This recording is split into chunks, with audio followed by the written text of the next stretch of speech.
This is going to be my most informative video so far. It is a complete guide to how I go about playing crypts and rushing spawns with plans in mind. I will not only go about explaining what I'm thinking in the crypts, but also when or how I would play for Inferno if my spawn and zone is bad. And to begin, I'm going to be explaining this crypt spawns. The quick message is that this guide also works for solos. For how much I've played solos, which isn't that much, I've noticed that my own spawn rushing tricks work. But if there's more than 5 people, it's gonna be less useful because I'm going over specifically how I play when there's 5 teams in the lobby. But if there's more than 5 people in solos, I would always play for the closest red portal, and I would go Inferno, hoping that the enemies kill each other. Because that way there's less people in Inferno, maybe 1 or 2 people, and that way I can kill one of them and get loot from whoever they killed if they went down. Now, as for the crypt spawns, they're very similar to how it works in Inferno, which I'll go over later, with a small difference of the middle spawn. If there's too many players, generally, you're gonna spawn opposite sides of the map, and then 2 people are gonna spawn in the other corners, and then one person's gonna spawn, one team's gonna spawn in the middle. There's always a slight difference with how it works, and you can pretty accurately guess where people would spawn, but you can't be 100% sure. So I'm gonna show an example real quick where let's say I spawn in this corner here, in the top right corner. I know for a fact that my enemies are gonna be in one of these spawns right here in the bottom because it is opposite of my spawn and there's no spawn here. So it's gonna be one of these 3 spawns. And I would always, in this situation, if there's only 2 teams, I would go for the fastest possible route. So I would go through down this way because there's only a couple bugs in there. I would go through here, I would kill the skeleton here, I would kill the mummy here, and I would kill the archer here. I would keep going through, straight through all the way. Here there's 4 skeletons. You clear those, you keep going. You kill the mage in here. You go through all the way through to here. Now, when I'm here, I'm going to clear up this way. I am going to be going this way afterwards, but I'm gonna clear up here because if they spawned in these rooms here, if they path this way, I'm gonna hear them clearing in here. And if they path this way or spawned in here, I'm gonna hear them clearing here from here. So I'm always gonna be trying to keep an ear out for where they could be. That said, I would go through here. I would go through this way. And this way is the fastest possible route because this way leaves you vulnerable. At least if you're playing a wizard comp, if you're playing a much more frontline heavy comp, you can go through there. But I prefer going through here as a wizard comp because that way you have a lot of room to kite. But I would go through here, and then, by now, you're gonna have found a trail. Based on this spawn, I would assume that the enemies are gonna go up through the spider-filled room, or through this room here. North, right? And once you reach their spawn points here, you're gonna be able to find a trail, which is gonna let you find the players. And that's the fastest way to spawn rush here. There is though, if it's a full lobby of 5 teams, the players are gonna be much more spread out, and you have to be a lot more careful because if you spawn up here, you're gonna have one team down in these spawns. You're gonna have one team in these spawns. You have one team in these spawns, and one team in these spawns, right? Now, the way I would go about this match is that I'm gonna hope that this team pushes this team, right? And they fight. I'm gonna hope that this team, as I said, path north from their spawn. And that way, I would clear this way, and I would fully clear this room. Because having space is very important in matches like these, where there are a lot of people. Because, for example, oh, I'm deleting too much. If this team pushes this way, right? I want to be able to be in this area to hear them. Clearing the mobs in these rooms. And if this team pushes me, I want to be able to back out, all the way back. So I want to have this area cleared, and I would play around here. And then later in the match, I would be start moving this way. Because the red static here, you can play around this. If you stand in this, if you hold the house room is what you call it, you can be ready to just rush the red portal immediately as soon as it opens. In matches like these, where there are a lot of people, I always play defensively. I never go aggressively.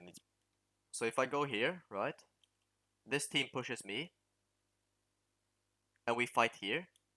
This team pulls up here, and they see our trail, because we have cleared PvE here. they're gonna just follow our trail, and we're gonna die here.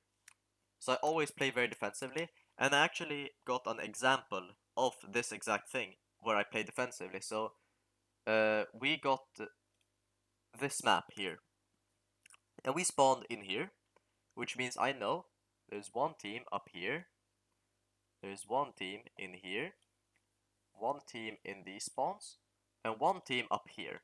Now in this match, this area of the map, it's very hard to go to where we are. You can go through this room and get to us, but that takes a very long time. This top right spawn is not a threat at all, because pushing to us is a very long path early game. These are the only spawns that matter, the middle ones. But this team is the one that's gonna rush us, because this room, you cannot like spawn rush through this door. Because if this team, I forgot to mention that this team can spawn here as well. If this team spawns here and they go through to this room, like the mage room, if you go through here, the gas clouds from the zombies in this room are gonna block off your return. So this team will always be pushing south. And we knew this because of the way that we spawned.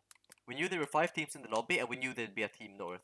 So what we did, instead of pushing anyone, we went into this room here and we held here. This team has a really fast rush here, maybe like 2 minutes to get there at most, you know, if they're trying to rush us. So we knew they would push us, and I'll show you the example here. So we know they're going to be pushing from north. You can see by the timer that it's very early in the match. And if we wait, this is like 1.5 minutes in. And then we're waiting, because we spawned right here. And then, boom. The whole team is buffed up, and they're ready to rush us. This fighter was on the way down to check our spawn, because we spawned down below. These guys are smart players, that's Ticker, and they know how to play the game. In Inferno, it's different, but it's still very predictable. If I pull up the Inferno map here, this is the Lich map, and generally, if there's 4 teams, you're gonna be spawning here, here, here, and here. There are some variations. There's one really rare variation I've seen, where it's these spawns instead. This spawn is really bad for these 2 teams, because they both can get rushed really early. This team just has to drop down, and then rush through boss. This team just has to rush through boss. But a lot of spawns have really bad for spawn rushes, right? This spawn, you have to go through a centaur to get to like get to the boss room, so you can spawn rush, right? But there are ways to avoid this. So what I like to do when I get this spawn is that I jump under here in the lava. You take a bit of damage, but if you spam jump, you mitigate that damage.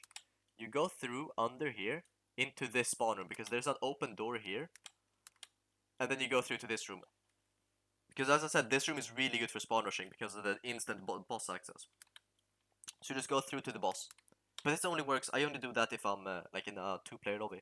If it's 4 people, I still do it, but instead of going through boss, I drop the berserker and I go up high ground. Because high ground in this room is really good. The team here can just do that, so I need to be very ready for this. Because if they get this position, they have a really good position on me.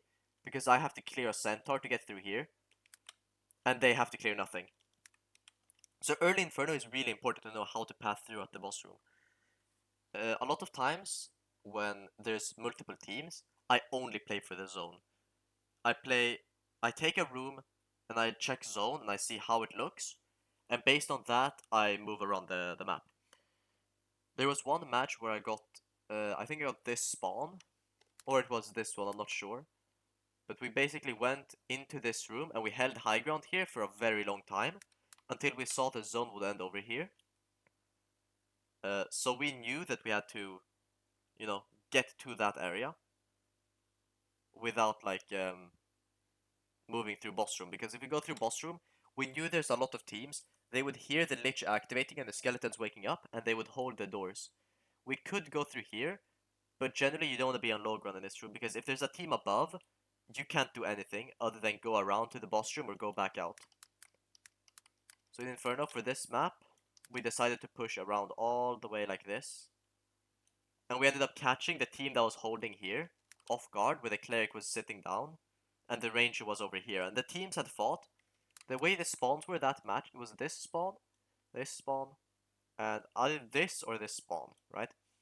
So these teams had fought in this room, and we came in through here, all the way down.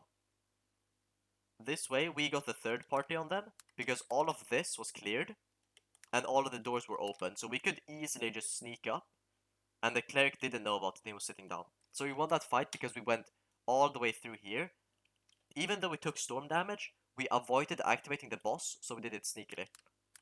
And a lot of times, Inferno comes down to giving information. Information is the most important thing in Dark and Darker, and that's why creep is such a powerful tool.